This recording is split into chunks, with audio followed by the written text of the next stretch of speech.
اعوذ باللہ من الشیطان الرجیم، بسم اللہ الرحمن الرحیم۔ جی پیش خدمت ہے حضرت سیدنا سلیمان علیہ السلام اور ملکہ سبا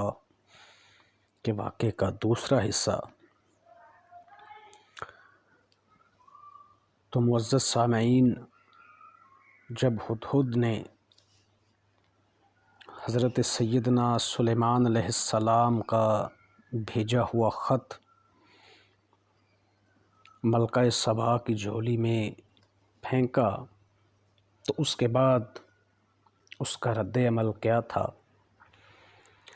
ملکہ سبا نے خط کی عبارت پڑھ کر کہا کہ اے میرے مشیرو، اے میرے درباریو، کیا تم جانتے ہو کہ میں ایک اہم معاملے میں تم سے مشورہ کرنے والی ہوں، اور آج تک میں نے جتنے بھی اقدامات اٹھائے ہیں تمہارے مشورے کے بغیر میں نے کبھی کچھ نہیں کیا۔ تو اس پر مشیروں نے جواب دیا کہ جہاں تک ڈر اور خوف کا تعلق ہے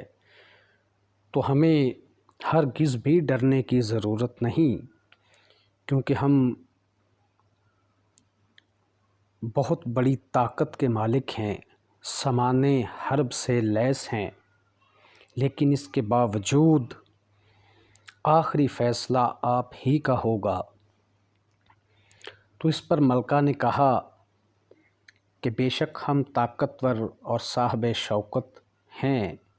لیکن سلیمان کے معاملہ میں ہم کو جلد بازی سے کام نہیں لینا چاہیے۔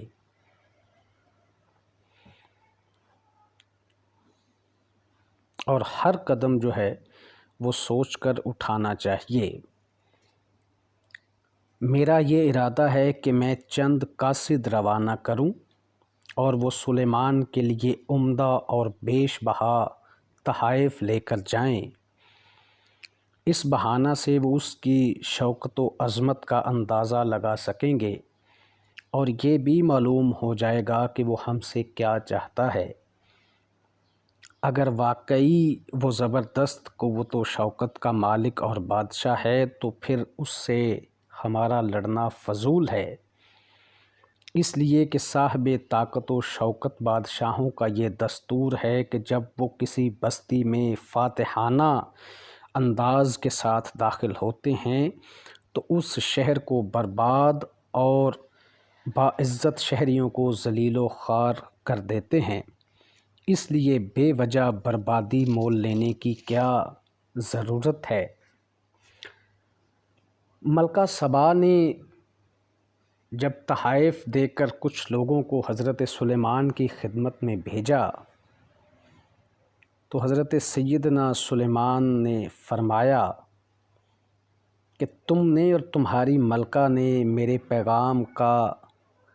غلط مطلب لیا۔ کیا تم یہ چاہتے ہو کہ ان تحائف کے ذریعے جن کو تم بیش بہا سمجھ کر بہت خوش ہو رہے ہو مجھ کو مرعوب کر لو گے؟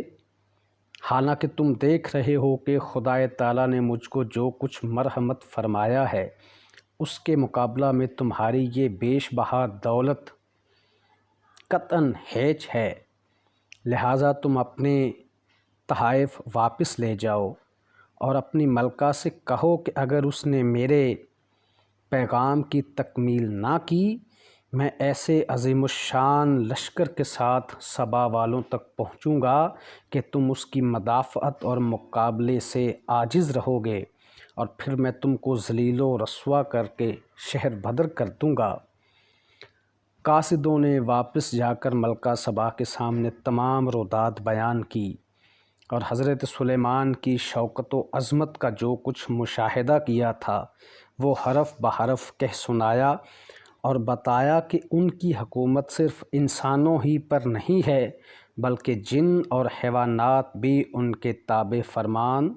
اور ان کے مسخر ہیں۔ تو ملکہ سبا نے جب یہ سنا تو طے کر لیا کہ حضرت سلیمان سے لڑنا اپنی ہلاکت کو دعوت دینا ہے، اور بہتر یہی ہے کہ ان کی دعوت پر لبیک کہا جائے۔